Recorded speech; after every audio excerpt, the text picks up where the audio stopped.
For two new sworn officers, the path to get to where they are now was very different, but they both described the experience in a similar way. It's a long process, that's for sure. It's a lot of waiting, kind of a lot of nervousness, and a lot of things to prepare for. It's challenging, it's exciting. There's a lot of lag time in between steps. You don't know if you're moving on to the next step or not until you get the email from Human Resources letting you know that you're advancing. For them and all new applicants, the first of many steps is to fill out an application packet, which is usually about 50 pages in length.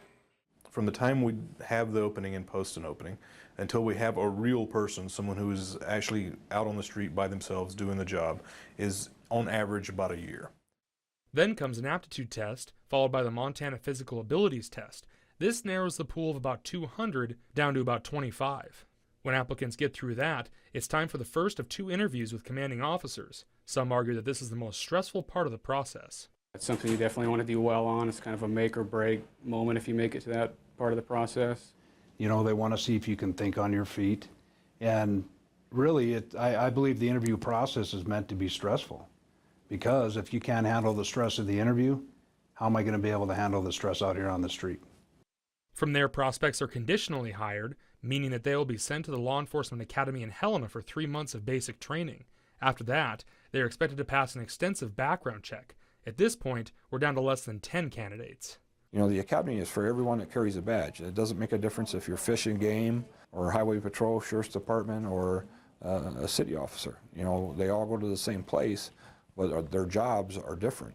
It's the department's job to get them to where they need them to be for the specific area. After graduation, applicants return to Missoula and go through a 14-week field training program, considered on-the-job training. And the basics of the way that works is they're assigned with a field training officer who is next to them in the car, either driving or in the passenger seat, depending on what level or what phase they're at. And they're expected to perform. Without this program in the city of Missoula, I don't think you could succeed as a police officer. I don't believe that you could come out of the academy and just hit the street and become an officer and do well, or at least certainly not right away. It would take a while. Finally, 3 to 5 applicants are sworn in as officers and enter their 1-year probationary period. We expect a very high level of commitment. That commitment is shown through how long it takes to get through the entire process. My favorite part of the whole thing is just you never know what you're going to do. Every day at work, every day is different. Time flies by while you're at work. There's no staring at the clock while you're here. So If this is something that you want to do, you got to work hard, put your nose to the grindstone, and just do it. On special assignment in Missoula, Don Fisher, MTN News.